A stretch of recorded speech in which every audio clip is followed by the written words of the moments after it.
We can fight them. Together. At the start of 2023, I was super hyped for Jedi Survivor. The game was set to deliver a classic, safe but bigger and better sequel approach to Jedi Fallen Order, which I was totally on board with. I played Survivor almost non-stop for a little while, but after completing some side quests and finally finishing the main story, I suddenly lost all desire to keep playing and never went back to it until now with the announcement of the last-gen ports that are coming out. I enjoyed certain aspects of Survivor, but ended up feeling overall just kind of exhausted and disappointed with the overall package. Currently, the game sits at an 85 on Metacritic for PS5, which I think is honestly just too high and maybe a product of hype. With the recent and bizarre announcement of those last-gen ports and some time away from the game, I decided to revisit the game and try to dissect and maybe confirm why I feel sort of down about it. Was this game actually any good? Can a last-gen port hold up? What would that even look like? Well, let's dive into it, and please remember to hit subscribe to support the channel. I went into Jedi Survivor hyped up with admittedly high expectations. The original Jedi Fallen Order delivered an exciting new entry in the Star Wars franchise with fun combat, a great story, and some decent Metroidvania-style worlds to explore.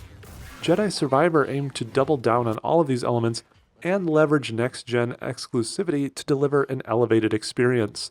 When the game finally arrived, though, it landed in hot water due to plentiful performance and technical issues across various platforms. While I agree with most of those complaints, I think the performance issues really dominated the conversation and detracted from other major discussion points we'll get to in a moment. Now, I'm not here to rehash all of the technical problems with this game, there are plenty of videos about that, but I do want to make a few quick notes. While Survivor definitely has technical problems, personally, I have other issues with the visuals of this game that have nothing to do with how it performs. I played through the story, sort of switching back and forth between performance and fidelity modes. Both are workable, but neither is an ideal experience. The 30 FPS fidelity mode looks fairly stable visually, but it also feels weirdly slow and laggy for the super precise gameplay and combat timing. On the other hand, the 60 FPS mode looks and feels highly unstable with tons of artifacting, but when it does behave, the combat feels much more fluid.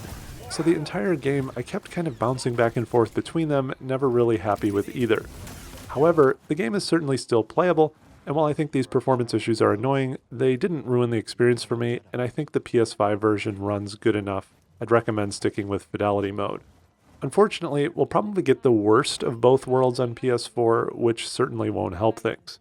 However, there are also other aspects of the visuals that no one really seems to be talking about, besides performance, that I also think are a bit strange. Many reviews seem to say something along the lines of, "Oh, the game looks incredible, it just doesn't perform well," and personally, I kind of disagree with this. I think the overall visual presentation of Survivor is just very uneven. Some planets look beautiful and next-gen-ish, such as the amazing-looking but very linear Coruscant intro. Other planets honestly look pretty bland, with weak lighting and uninspired environments that seem more reminiscent of a mid-grade PS4 game. I've played Switch games this year with stronger art direction and more alive environments than some parts of Jedi Survivor. I'm providing some random comparisons here just to give you an idea of what I mean. And Survivor is running on much more powerful hardware. There's a certain richness or feeling of liveliness in these other environments that I just don't find in Survivor. Some areas of the game just look really washed out with kind of strange lighting and environment work. The more open world regions are not all that large or impressive looking. Different areas of this game almost seem to exist in different hardware generations. Some areas of Kobo and Jeddah in particular look very plain and uninteresting, while on the other hand, some of the space station type views do look amazing. I played this game right after completing Horizon Burning Shores and God of War Ragnarok, which are both visually stunning and highly polished in their presentation, despite both being cross-gen titles, so it's a tough comparison that doesn't play out very well for Survivor. Cutscenes and interactions with NPCs also land all over the place, ranging from static conversations with barely any animation to near Hollywood asset level production. This unevenness can be found everywhere in the game and detracts from the overall feeling of polish. For these reasons, I'm surprised so many people seem to be asking whether this game could run on older hardware. Yes, it already has performance issues, but it's built on the highly scalable Unreal Engine 4. The environments aren't that huge. They could further reduce environment and asset detail, remove all ray tracing, further decrease the resolution, only offer an unstable 30 FPS, and probably get most of the way there and sell a couple million copies. To me, this game already feels like it was meant to be a cross-gen title, but they abandoned the older generations to get this out on time, and now are revisiting that previous work. I don't think this game looks entirely next-gen currently, and it doesn't really have any next-gen graphical features in terms of massive open-world details or crazy fast loading times or anything like that. To me, it feels like a last-gen base game that was amped up for modern hardware. But enough about the visuals. I think they're fine overall, with occasional spectacular moments. They just didn't blow me away. My biggest issues with this game actually stem from the combat system and the world traversal design. Let's start with the combat. Jedi Fallen Order introduces a fun combat system reminiscent of the Souls games, with a focus on high difficulty, precise timing, parries and dodges, and a system where you can regain lost XP and progress by hunting down the enemy that killed you. There are also skill trees that you can use to unlock more powerful force abilities and increase survivability. I think overall these systems worked well together in the original game, despite some rough edges and uneven spikes in difficulty. Jedi Survivor doubles down on all these core systems, for better or worse. The biggest change to the combat system in Survivor is the introduction of 5 stances, which determine which type of lightsaber setup you use and what moves are available to you. You can equip 2 stances at a time. For example, you could use a powerful but slow crossguard stance with a fast but low defense dual wield stance. Or you could pair a well-rounded single blade stance with a defensive distant blaster stance. I really like this idea conceptually, but in execution, I don't think it quite comes together. My main issue with Survivor's combat is that unlocking new abilities just doesn't seem to do much. Each stance has its own skill tree with unlockable powers, but no matter what I unlocked, I just never found myself using those abilities all that much, with the exception of some early core upgrades. For example, the dual wield stance lets you unlock abilities like Force Parry, where you can hold down a button to use the Force and dodge enemies, but going in and out of this meditative mode feels slow and awkward. Or there's other moves that let you hop forward and slice and then hop back, or you could throw 2 lightsaber blades instead of 1. Now, there's nothing wrong with any of these abilities in isolation, but against the increasingly overwhelming and powerful enemies the game throws at you endlessly, they just kind of feel underwhelming or pointless after so much hard work to unlock them. Regardless of how many abilities I unlocked, I never really felt all that more powerful than when I started the game and initially unlocked a few stances. This also applies to upgrading your force powers. You can gain new powers such as force pushing or lifting groups of enemies versus a single enemy, or more powerful confusion abilities, and so on. However, as the game progresses, enemies become increasingly resistant to almost all of your force powers. I started using them less and less because at most they would just cause an enemy to stumble or lose some block stamina or some other trivial impact. I would have preferred fewer, more powerful force abilities that maybe can't be used as often but are more devastating, or that would just accomplish more somehow. Right now I think the force abilities in this game are relatively useless in a lot of scenarios, and that's frustrating. Spamming trivial force gestures at enemies just doesn't do anything a lot of the time, while the later dark side abilities are weirdly overpowered and sort of a strange plot progression, but I won't get into that right now. As a side note, in some ways this reminded me of Horizon Forbidden West, which has such a massive and exhausting set of skill trees and abilities that none of the upgrades outside of a few essentials seem to do much. I actually stopped spending skill points at one point in that game because it had no impact on anything. As a side note, I think Horizon Forbidden West is a beautiful but highly flawed game that has the most bloated combat system I've ever seen, but that's a topic for another video. The main power-up in Survivor that actually seemed to make a difference was just collecting more stim packs. These are basically health potions, and you can hold up to 10 of them after you get expansions. The fact that I was always way more excited just to find a new stim pack than to unlock any of these supposedly powerful force abilities seems like a design problem. Cal can also just feel too slow relative to the battles you're thrown into. Sometimes you have multiple powerful enemies striking you at the same time with unblockable or perfect parry required attacks.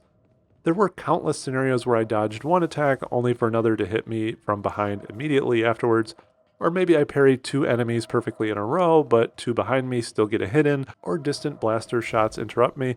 Some of Kel's animations are also uninterruptible, which means if you go in for a powerful strike, you can't dodge until after the animation completes. All this can just add up to some crazy annoying situations. Essentially, I feel like the strength and number of enemies you face has been significantly amped up since the first game, but the combat system doesn't make you feel powerful enough to effectively deal with this increase. When I fought the final boss, I still didn't feel all that much more powerful than when I first started the game, and I was still mostly relying on standard parries and basic attacks to get the job done. I played through the entire game on the normal difficulty and often found it really aggravating, with extreme spikes in difficulty on certain boss fights and encounters. I would summarize the gameplay by saying the combat demands intense precision and perfection from the player, but in return only offers fairly clunky and underpowered mechanics to achieve those goals. Now, it's entirely possible I'm just really bad at this game. Part of the reason this situation is so frustrating to me is that I generally love mastering this style of game. For example, Ghost of Tsushima is another sword-based close combat game that even has stances and skill trees of its own, and happens to be one of my favorite games of all time. However, I actually beat that game on the harder difficulty levels and platinumed the experience, and 90% of the time I always felt like it was my fault when I died, and that I always had a fighting chance in every battle, no matter how overwhelmed I was.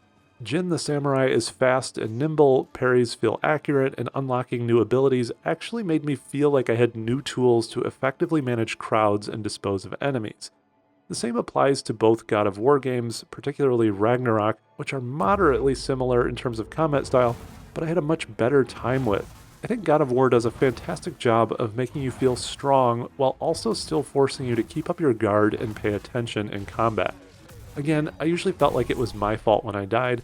With Jedi Survivor, I felt weak and underpowered the entire game. Both of the aforementioned games also run at a rock-stable 60 frames per second on PS5, which doesn't hurt either. The side quests in Jedi Survivor also don't make that big of a difference to fix this problem. Unlocking more skill points or a tiny bit of extra health just doesn't really seem to shift the balance that much either way.